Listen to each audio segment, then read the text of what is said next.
ବର୍ଷର ଆରମ୍ଭ ସମୟ ଆମ୍ଭମାନଙ୍କ ପାଇଁ କି ପ୍ରକାର ପ୍ରସ୍ତୁତ ହେବାର ସମୟ ଅଟେ। ଈଶ୍ୱରଙ୍କ ଲୋକମାନେ ବର୍ଷର ଆରମ୍ଭ ସମୟରେ ବାଇବଲର ରାଜାମାନେ ଯୁଦ୍ଧ କରିବାକୁ ଯାଉଥିଲେ। ଦ୍ୱିତୀୟ ସାମୁଏଲ 11 ଅଧ୍ୟାୟର 1 ପଦ ପଢନ୍ତୁ।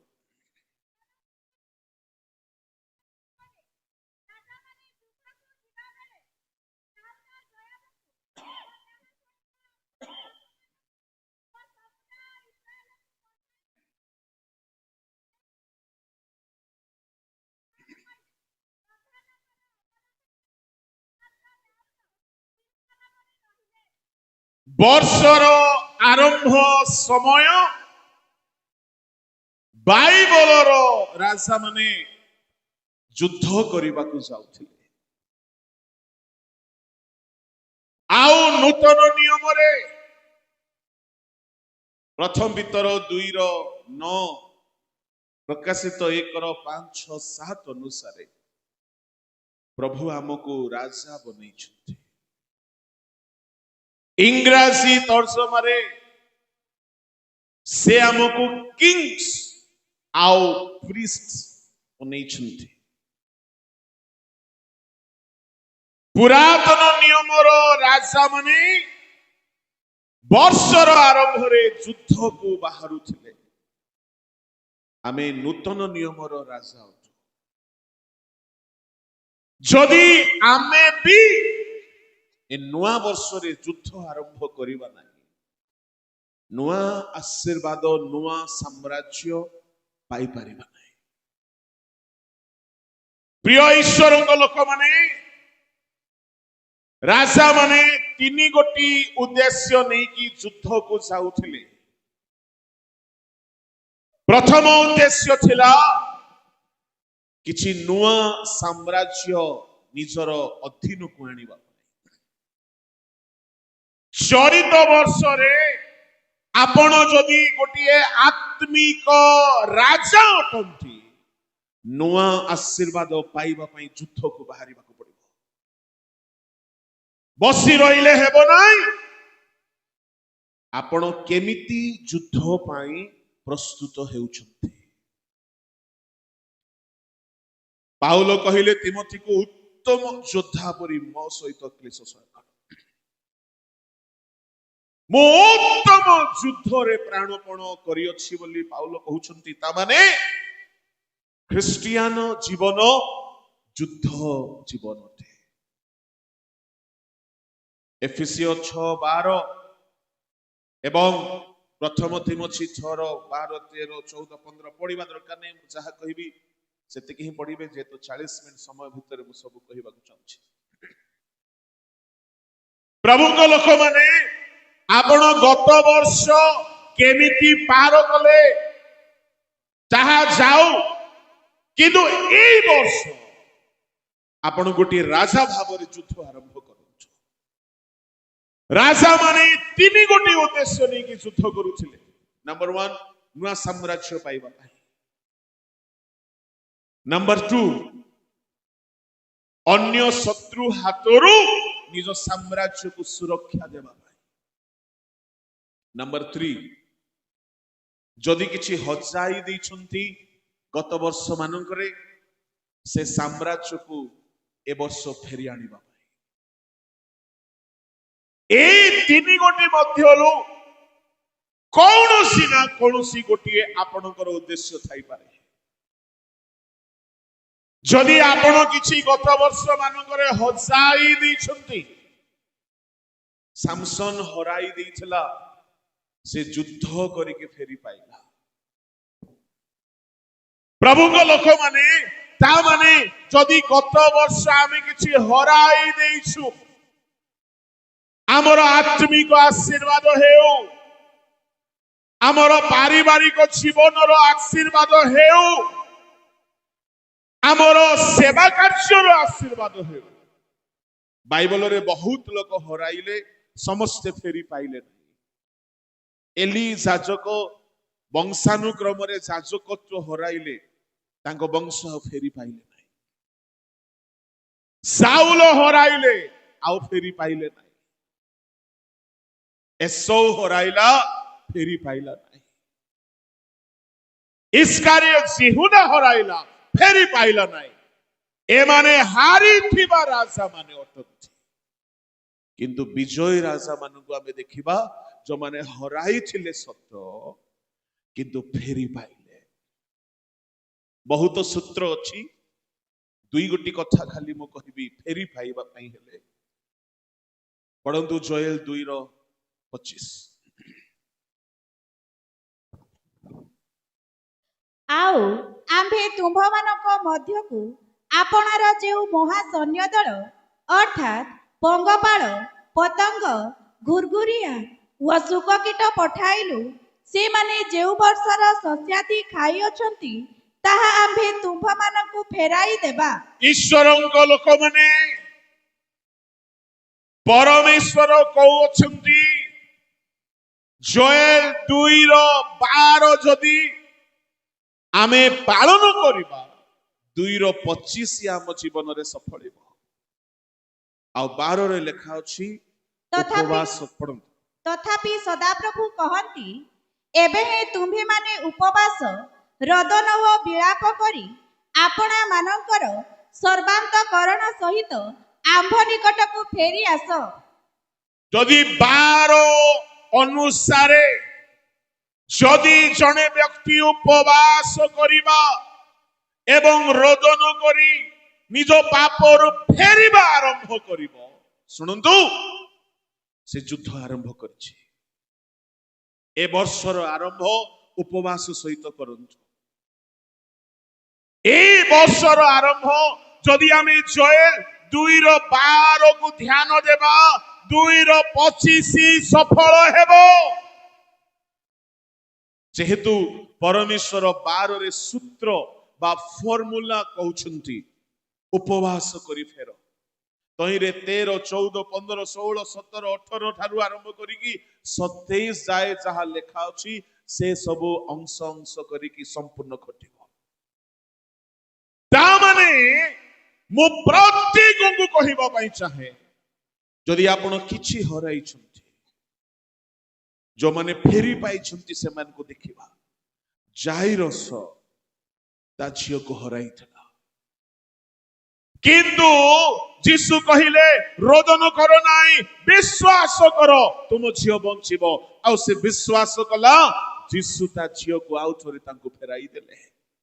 मु कहिबा पई चाहे जाइरस फेरी पाइबा पई विश्वास कला। प्रभु को लोक माने ता माने ए वर्ष आपण जीवन रे जहा भी हराई छंती आपण एमिति युद्ध करंतु आपण फेरी पाइबे। आ जदि फेरी पाउ नाहंती आपण युद्ध करि नाहंती। साधारण युद्ध कले शत्रु ठारू आमे फेरी आनी पारिबा नाही। शत्रु नहीं जाइछि परमेश्वर कहिले प्रभु को लोक माने उपवास करो रोदन करो सर्वांतकरण सहित फेर। तामाने उपवास बड़ कथा नहीं। सेई जगारे प्रभु जहा करिबा को कहउछंती सेटा उपवास खाली नहीं। भलरे पढ़ंतु 12 पद कोन उद्देश्य कोन। तथापि सदाप्रभु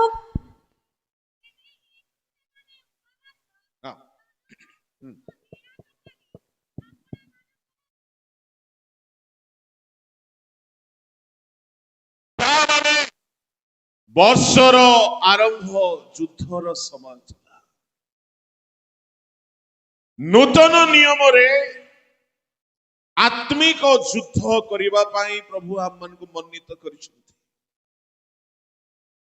जदि आमे युद्ध करिबा नाही प्रभु को लोक माने शयतान युद्ध जारी रखिछि।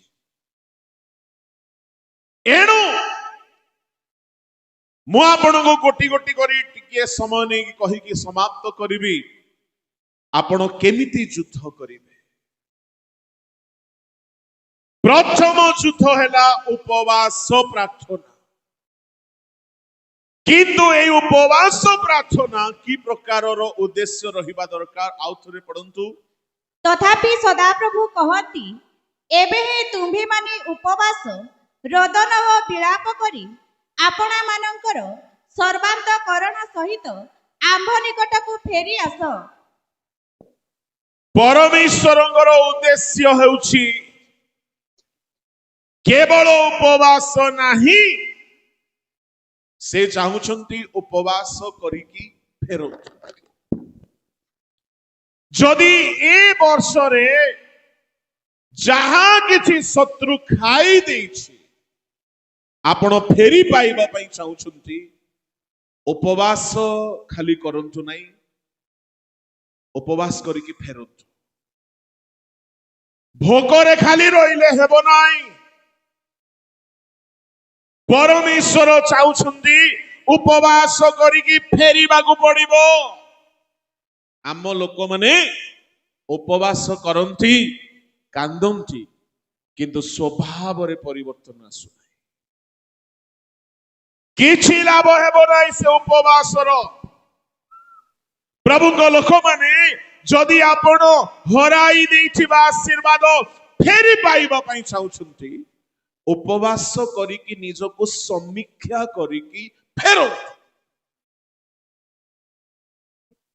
ଅପବୟ ପୁତ୍ର ଫେରିଲା, ଯାହା ହରାଇଥିଲା ସବୁ ପାଇଲା। ତାମାନେ ଫେରି ଆସିବା ହଉଛି ଗୋଟିଏ ଯୁଦ୍ଧ। ଯଦି କେହି ବାପାଙ୍କ ଠାରୁ ଦୂରକୁ ଚାଲି ଯାଇଛନ୍ତି, ଆପଣ ବହୁତ କିଛି ହରାଇ ଦେଇଥିବେ। କେହି ଯଦି ଆତ୍ମିକ ଶକ୍ତି ହରାଇଛନ୍ତି, ଦାନ ହରାଇଛନ୍ତି, ବରଦାନ ହରାଇଛନ୍ତି, ଈଶ୍ୱରଙ୍କର ଅନୁଭୂତି ହରାଇଛନ୍ତି, ମୁଁ ଆପଣଙ୍କୁ କହିବା ପାଇଁ ଚାହେଁ, ଏ ବର୍ଷର ଆରମ୍ଭରେ ଉପବାସରେ ବସନ୍ତୁ, ସମୀକ୍ଷା କରନ୍ତୁ, ଅନୁତାପ କରନ୍ତୁ। ଆପଣ ଯାହା ଯାହା ହରାଇଛନ୍ତି ଆଉ ଥରେ ଫେରି ପାଇବେ। ଯୁଦ୍ଧର ଆରମ୍ଭ ସମୟ ହେଉଛି ବର୍ଷର ଆରମ୍ଭ ସମୟ। ଯଦି କରିନାହାନ୍ତି, ଉପବାସ ଆରମ୍ଭ କରନ୍ତୁ। ଆନ୍ଧ୍ରରେ କିଛି ପାଳକ ମାନେ ଜାନୁଆରୀ 1ରୁ ଉପବାସରେ ବସିଛନ୍ତି। କାହିଁକି? କିଛି ନୂଆ ଆରମ୍ଭ କରିବାକୁ ଚାହୁଁଛନ୍ତି। ତାମିଲନାଡୁରେ, କେରଳରେ 40 ଦିନ ଉପବାସ ଘୋଷଣା କରାଯାଇଛି। କାହିଁକି? ବର୍ଷର ଆରମ୍ଭ ସମୟ। ଖାଇବା ପିଇବା ଆମୋଦ ପ୍ରମୋଦ କରିବାର ସମୟ ନାହିଁ। ବର୍ଷର ଆରମ୍ଭ ସମୟ, ଯୁଦ୍ଧ କରିବାର ସମୟ। ଆଉ ଉପବାସ ପ୍ରାର୍ଥନା ଗୋଟେ ଯୁଦ୍ଧ ଅଟେ।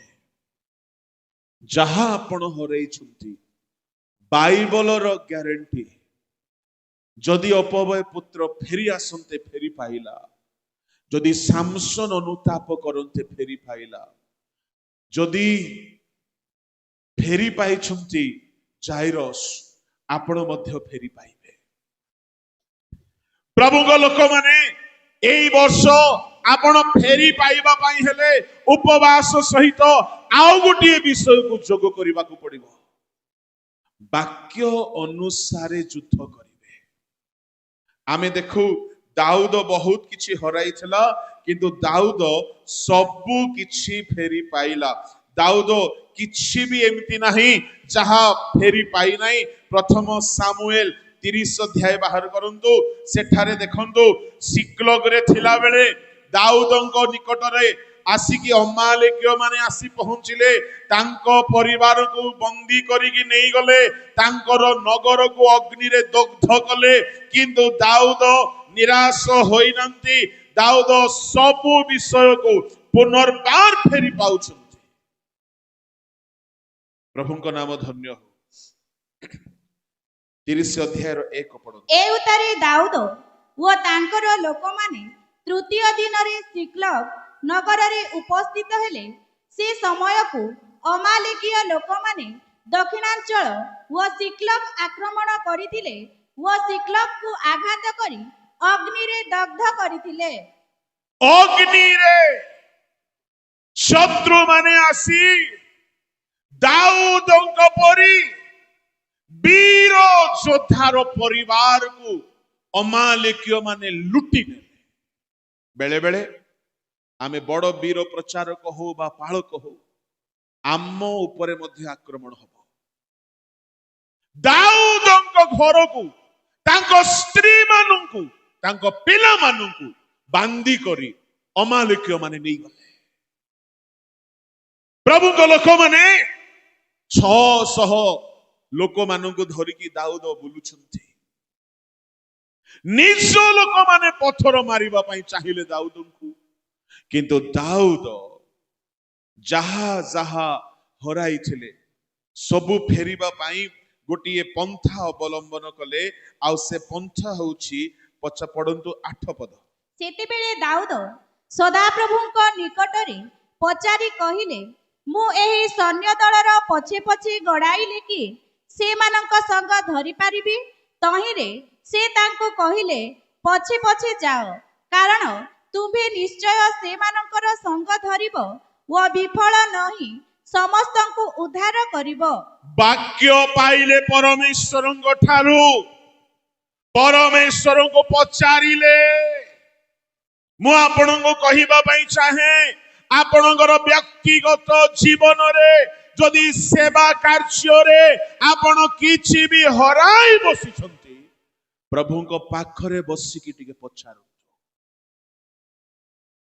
दाऊद गलियाद रो युद्ध मने पकई कि निजे चली जाई नाहंती। सिंह भालू को मारी थिबा वीर निजे निजे चली जाई नाहंती। प्रभु को पाखरे बसिले, प्रभु को पचारिले, मो स्त्री मानु को शत्रु नहीं गले, मो पिला मानु को नहीं गले, मु कौन करिबी। तहिरे सदा प्रभु कहिले, जाओ तुम्हें फेरी पाइबो।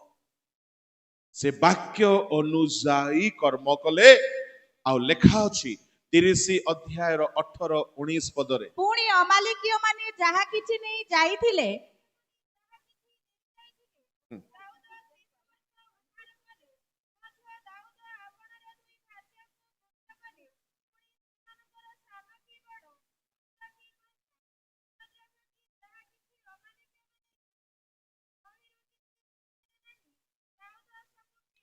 दाऊद सबु फेरी पाइले। मु कहिबा पई चाहे प्रिय ईश्वरଙ୍କ लोकमाने जदि आपण किछि भी हराई छंती एई वर्ष रे युद्ध करिकी आरंभ करंतु आपण सब फेरी पाइबे। किंतु युद्ध करिबाको पड़िबो, युद्ध करिबाको पड़िबो। दाऊद वाक्य धरिकी गले, परमेश्वरଙ୍କର परामर्श लोडिले, आउ से युद्ध करिकी सब फेराई आनिले। मो कहिबा पई चाहे उपवासर युद्ध करंतु, परमेश्वरଙ୍କର वाक्य धरी युद्ध करंतु एवं विश्वासर युद्ध करंतु। प्रभुଙ୍କ नामर धन्यवाद हेउ। एटा हला गोटिए उद्देश्य। राजा माने युद्ध करुथिले फेरी पाइबा पाई, राजा माने युद्ध करुथिले हराई देथिबा आशीर्वाद फेरी पाइबा पाई। अब्राहम भी हराई देथिले, निज स्त्री को हराई देथिले, किंतु शत्रु छुई पारला नाही, से फेरी पाइले। मु कहिबा पई चाहे एलिशाଙ୍କ समय रे बहुत घटना उल्लेख अछि। जणे काठ काटू काटू बुढ़ाड़ी को हराई देला, किंतु एलिशाଙ୍କ साहाय्य बଳରେ से पुनर्बार फेरी पाइला। मु आपनको कहिबा पई चाहे प्रभुଙ୍କ लोक माने एलिशाଙ୍କ परी प्रभुଙ୍କ लोक मानकर सहभागिता आम जीवन पई निहाती दरकार। यदि से दिन एलिशा न थांते से निजर कोरहाड़ी को फेरी पाई न थांता। 7 गोटी विषय एलिशाଙ୍କ समय रे भिन्न भिन्न स्थान रे लोक फेरी पाइथिले। 7 गोटी रिस्टोरेशन हेइतला। मु आज कहिबा को चाहू अछि, जो विशिष्ट प्रभुଙ୍କ दास पालक प्रचारक माने अछंती सेमानଙ୍କ सहभागिता आपणकर रिस्टोरेशन रो काम करिवो। যদি এলিশায় ন থানতে সে কুড়হাড়ি ফেরি পাই ন থান্তা। नंबर 1 नंबर 2 ସୁନେମିଆର ପୁଅକୁ ସୁନେମିଆ ଫେରି ପାଇ ନଥାନ୍ତା। ନମ୍ବର 3 ନାମାନ ନିଜ ସ୍ୱାସ୍ଥ୍ୟ ଫେରି ପାଇ ନଥାନ୍ତା। ଲେଖା ଅଛି ପୂର୍ବ ପରି ତାର ଚର୍ମ ନୂତନ ହେଇଗଲା। ଚତୁର୍ଥ ଜିରିହ ନଗର ପୁନର୍ବାର ନିଜ ପୂର୍ବ ଅବସ୍ଥାକୁ ଫେରି ଆସିଲା। ପ୍ରଭୁଙ୍କ ଲୋକମାନେ ପଞ୍ଚମରେ ଦେଶର ଦୁର୍ଭିକ୍ଷ ଦୂର ହେଇ ଦେଶ ପୂର୍ବ ଅବସ୍ଥାକୁ ଫେରି ଆସିଲା। ଷଷ୍ଠରେ ପ୍ରଭୁଙ୍କ ଲୋକମାନେ ଜଣେ ଋଣ ଅବସ୍ଥାକୁ ଚାଲି ଯାଇଥିଲା, ସେ ପୁନର୍ବାର ନିଜର ପୂର୍ବ ଅବସ୍ଥାକୁ ଫେରି ଆସିଛି। ମୁଁ କହିବା ପାଇଁ ଚାହେଁ ସପ୍ତମରେ ଜଣେ ମୃତ ଏଲିଶାଙ୍କ ଅସ୍ଥି ଦ୍ୱାରା ନିଜର ପୂର୍ବ ଜୀବନକୁ ଫେରି ପାଇଲା।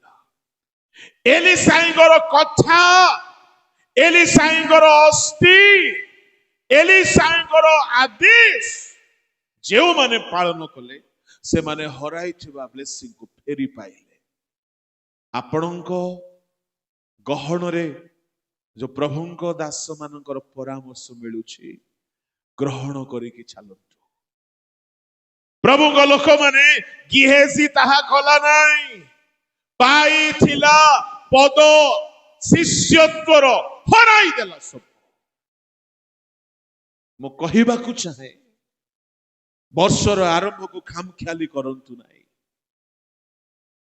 ବହୁତ ସୁନ୍ଦର ପ୍ରାର୍ଥନା ମିଟିଂଟି ହେଇଛି ଆମକୁ ସଚେତନ କରିବା ପାଇଁ। ଆପଣ ମାନେ ଯେ କେହି ହୁଅନ୍ତୁ ଆପଣ ଗୋଟିଏ ଗୋଟିଏ ରାଜା ଅଟନ୍ତି। ଆଉ ବର୍ଷର ଆରମ୍ଭ ଆପଣ ଆତ୍ମିକ ଯୁଦ୍ଧ ଆରମ୍ଭ କରିବାର ସମୟ ଅଟେ।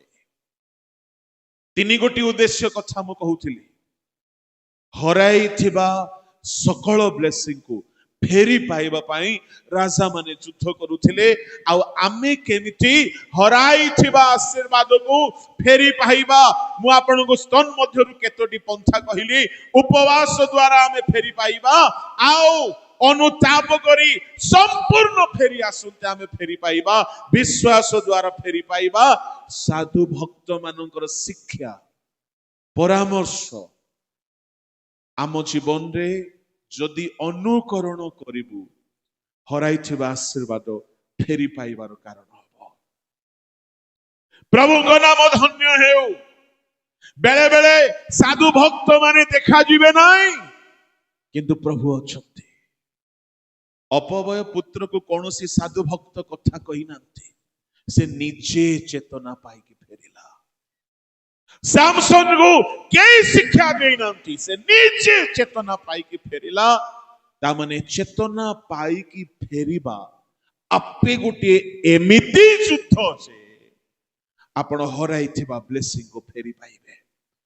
2025 ରେ ଯଦି କିଛି ହରାଇଛନ୍ତି, 2024 ରେ ଯଦି କିଛି ହରାଇଛନ୍ତି, ମୋର ଭାଗ୍ୟ ଖରାପ ବୋଲି ନିଜ ଭାଗ୍ୟକୁ ନିନ୍ଦା ଦିଅନ୍ତୁ ନାହିଁ।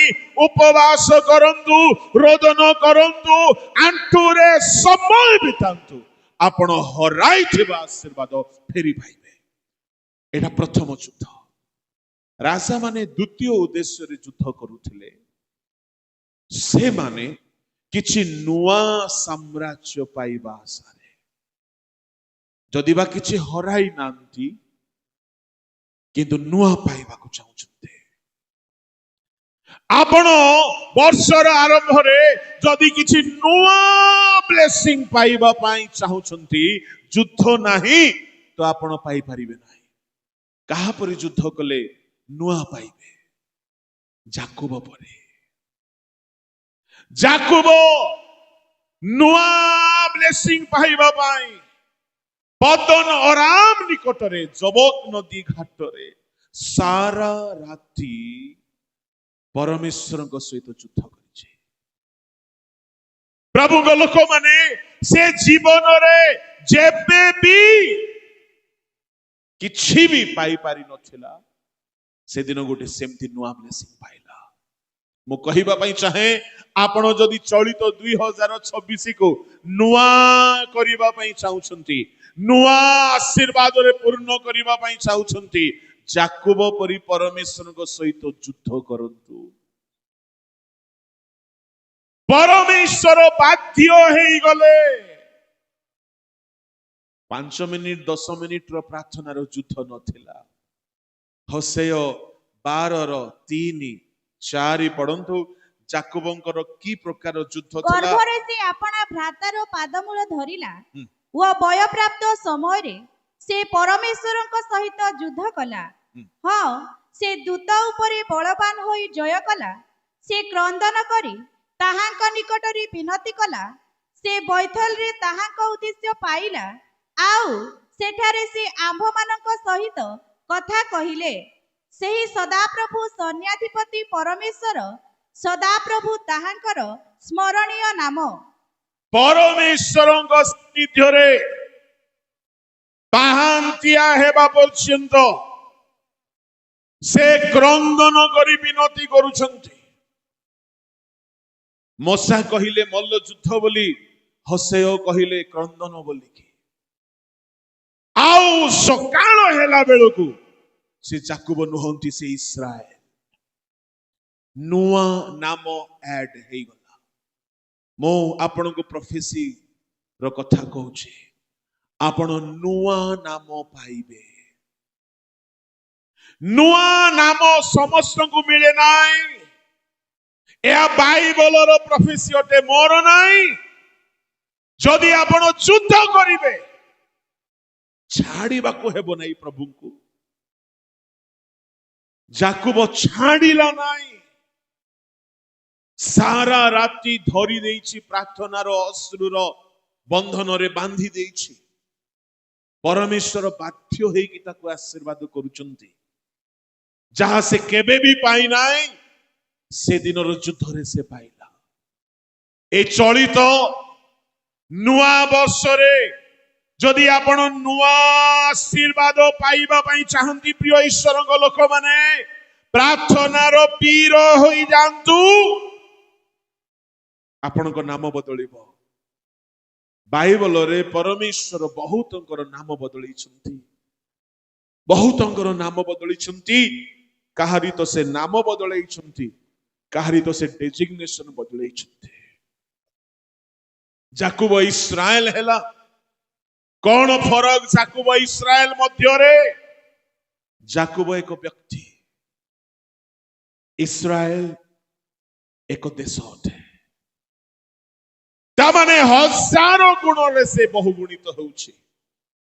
ମୁଁ କହିବାକୁ ଚାହେଁ, ଯଦି ଆପଣ ପ୍ରଭୁଙ୍କ ସାନ୍ନିଧ୍ୟରେ ପ୍ରାର୍ଥନାର ଯୁଦ୍ଧ କରିବେ, ଏ ବର୍ଷ ଆପଣ ବହୁଗୁଣିତ ଆଶୀର୍ବାଦରେ ପୂର୍ଣ୍ଣ ହେବାର ବର୍ଷ ହେବ।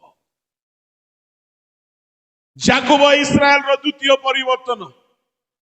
ଯାକୁବ ହେଲା ଇସାକଙ୍କର କନିଷ୍ଠ ପୁତ୍ର, କିନ୍ତୁ ଇସ୍ରାଏଲ ପରମେଶ୍ୱର କହିଛନ୍ତି ଆମର ଜ୍ୟେଷ୍ଠ ପୁତ୍ର। ମୁଁ କହିବାକୁ ଚାହେଁ, ଆପଣ କନିଷ୍ଠ ହେଇକି ରହିବେ ନାହିଁ, ଆପଣ ନୀଚ ହେଇକି ରହିବେ ନାହିଁ, ଆପଣ ଦୁର୍ବଳ ହେଇକି ରହିବେ ନାହିଁ, ଆପଣ କ୍ଷୁଦ୍ର ହେଇକି ରହିବେ ନାହିଁ, ଆପଣ ଜୁନିୟର ହେଇକି ରହିବେ ନାହିଁ, ଆପଣ ନିମ୍ନ ହେଇକି ରହିବେ ନାହିଁ। ଯଦି ପରମେଶ୍ୱରଙ୍କ ସହିତ ପ୍ରାର୍ଥନାର ଯୁଦ୍ଧ କରିବେ, ଏ ବର୍ଷ ପ୍ରଭୁ ଆପଣଙ୍କୁ ଉଚ୍ଚ କରିବାକୁ ଯାଉଛନ୍ତି। ଏ ବର୍ଷ ଆପଣ ନୂଆ ପଦପଦବୀ ପାଇବେ, ଆପଣ ନୂଆ ସ୍ଥାନକୁ ଯିବେ, ଆପଣ ନୂତନ ଆଶୀର୍ବାଦରେ ପୂର୍ଣ୍ଣ ହେବେ। ଆପଣ ଗୋଟିଏ ଆତ୍ମିକ ରାଜା ଯୁଦ୍ଧ କରନ୍ତୁ। ଆମ ଲୋକମାନେ ପ୍ରାର୍ଥନାକାରୀ ଲୋକ ନୁହନ୍ତି। ବହୁତ କମ ପ୍ରାର୍ଥନାରେ ସମୟ ବିତାନ୍ତି। ବାକି ସବୁ କରିବା ପାଇଁ ସମୟ ଅଛି। କର୍ମକର୍ତ୍ତା ହେଲେ ମଣ୍ଡଳୀର ସବୁ କମିଟି ମିଟିଂ କରିବା ପାଇଁ ବହୁତ ଟାଇମ ଅଛି। ପ୍ରାର୍ଥନାରେ ସମୟ ଏତେ ଦେଇ ହଉନାହିଁ। ଆମେ ପ୍ରତ୍ୟେକ ସେ ମଣ୍ଡଳୀର କର୍ତ୍ତୃପକ୍ଷ ହେଉ, ପ୍ରଭୁଙ୍କ ଲୋକ ହେଉ, ବିଶ୍ୱାସୀ ହେଉ, ଯଦି ଆମେ ଅଧିକ ସମୟ ଯାକୁବ ପରି ପ୍ରଭୁଙ୍କୁ ଜାବୁଡ଼ି ଧରିବା ନାହିଁ, ଏ ବର୍ଷ ନୂଆ ପାଇ ହେବ ନାହିଁ।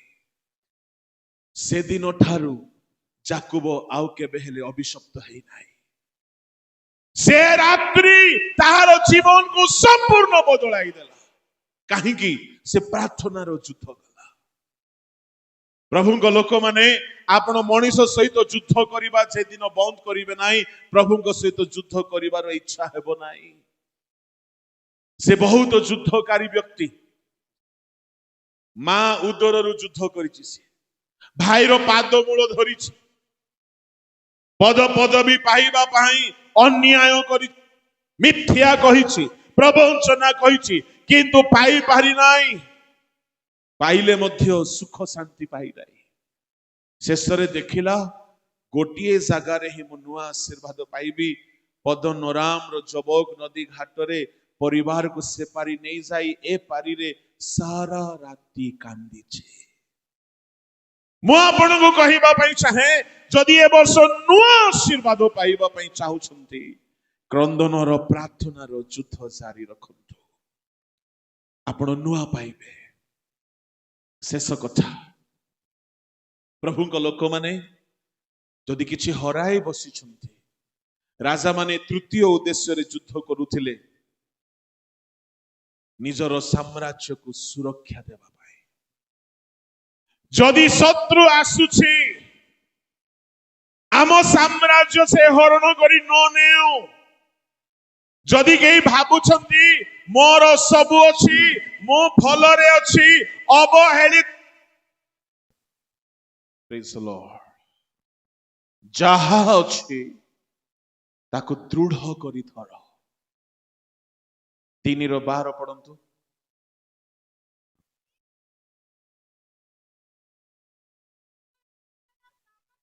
ନରୁ ପଢ, ନରୁ।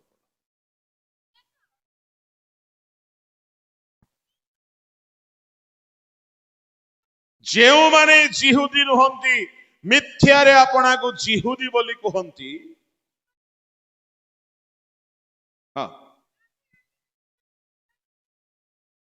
এই ମଣ୍ଡଳୀ ଫିଲାଡେଲଫିଆ ମଣ୍ଡଳୀ ଗୋଟିଏ ବିଶିଷ୍ଟ ମଣ୍ଡଳୀ ଅଟନ୍ତି। ଏମାନେ ଲୋକମାନଙ୍କୁ ଚିହ୍ନୁଛନ୍ତି, ଜାଣୁଛନ୍ତି। ତଳକୁ ପଢ।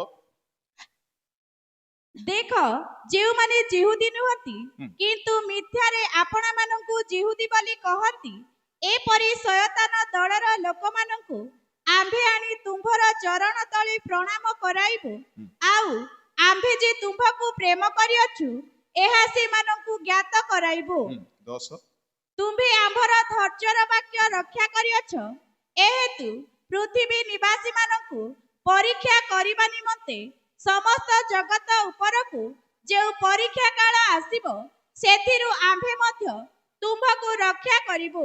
ଆମ୍ଭେ ଶୀଘ୍ର ଆସୁଅଛୁ। ତୁମ୍ଭର ମୁକୁଟକୁ ଯେପରି କେହି ହରଣ କରି ନ ନିଏ, ଏଥି ନିମନ୍ତେ ତୁମ୍ଭର ଯାହା ଅଛି ତାହା ଦୃଢ ରୂପେ ଧରି ରଖ। ଫିଲାଡେଲଫିଆ ମଣ୍ଡଳୀକୁ ପ୍ରଭୁ କହୁଛନ୍ତି, ତୁମର ବହୁତ ଅଛି, ଯାହା ଅଛି ଧରି ରଖ। ଆପଣଙ୍କୁ ପ୍ରଭୁ କିଛି ଦେଇଛନ୍ତି, ଧରି ରଖିବା ପାଇଁ ଯୁଦ୍ଧ କରିବାକୁ ପଡିବ। ପ୍ରଭୁଙ୍କ ଲୋକମାନେ ଧରି ରଖିବାର ଯୁଦ୍ଧ କି ପ୍ରକାର? ଶତ୍ରୁ ଯେମିତି ହରଣ କରି ନ ନିଏ, ଏଥିପାଇଁ ଢାଲ ଠିକ ଥିବାର ଅଛି, ନହେଲେ ଶତ୍ରୁ ହରଣ କରି ନେଇଯିବ। ଆଦମ ହବାକୁ ମିଳିଥିଲା, ଧରି ରଖି ପାରିଲେ ନାହିଁ।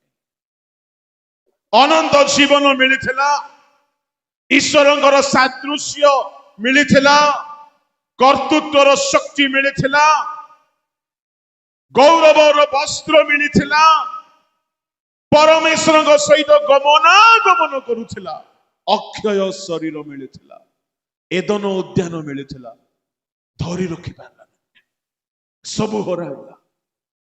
ତାମାନେ ଆଦମ ଯେଉଁ 7 ଗୋଟି ଆଶୀର୍ବାଦ ହରାଇଲା, ଧରି ରଖି ପାରିଲା ନାହିଁ, ଶୟତାନ ଆସିକି ହରଣ କରିନେଲା। ମୁଁ ଆପଣଙ୍କୁ କହିବା ପାଇଁ ଚାହେଁ, ଆଦମ ଯେଉଁ ତ୍ରୁଟି କଲା, ସେ ତ୍ରୁଟି ଯଦି ଆମେ ବି କରିବା, ଆମେ ବି ଯାହା ପାଇଛୁ ଧରି ରଖିପାରିବା ନାହିଁ। ଆଦମଙ୍କର ତ୍ରୁଟି ହେଉଛି ଅନାଜ୍ଞାବକ୍ତା। ପୃଥିବୀର ସବୁ ଆଶୀର୍ବାଦ ଗୋଟିଏ ବାକ୍ୟରେ ନିର୍ଭର କରୁଥିଲା, एई वर्ष मु कर्मकर्ता हो जाए, मु वक्ता हो जाए, मु आउ किछि हो जाए, किछि फरक पड़िबो नाही जदि मु निजे पाइथिबा आशीर्वाद को धरी रखी पारिली नाही। आ धरी रखिबार मुख्य सूत्र होछि आज्ञाबद्ध। मो समय समाप्त हेउथिबारु मो वाक्य को समाप्त करिबा पई चाहे, किंतु मने रखु ईश्वर को लोक माने ए वर्षर आरंभ खामख्याली आरंभ करंतु नाही। जदि ए साए उपवासर प्लान बनै नाहंती बनांतु। ए जाए प्रार्थना करिवार समय प्रतिदिन निरूपण करि नांती करंतु। जेहेतु युद्ध नाही तो आपण किछि पाई परिबे नाही। फेरी पाइबा पई राजा माने युद्ध करूथिले। राजा माने नुआ साम्राज्य अधिकार करिबा पई युद्ध करूथिले। राजा माने जहा अछि ताकु शत्रु हाथ रे छाड़ी न देबा पई, सुरक्षा देबा पई युद्ध करूथिले। समय अभाव मु एठारे विराम देबा पई चाहे। ए वर्षर आरंभ रे आपण भी नुआ पाइबा पई, नुआ एनॉइंटिंग पाइबा पई, नुआ दान वरदान पाइबा पई, नुआ आशीर्वाद पाइबा पई, नुआ नुआ बल, नुआ नुआ अनुभूति पाइबा पई प्रार्थनार युद्ध, उपवासर युद्ध, पवित्रतार सहित आरंभ करंतु। आपण नुआ आशीर्वाद पाइबे। नूतन वर्ष नुआ आशीर्वादर वर्ष हबो। आसंत चक्षु बंद करंतु, प्रार्थना करिबा।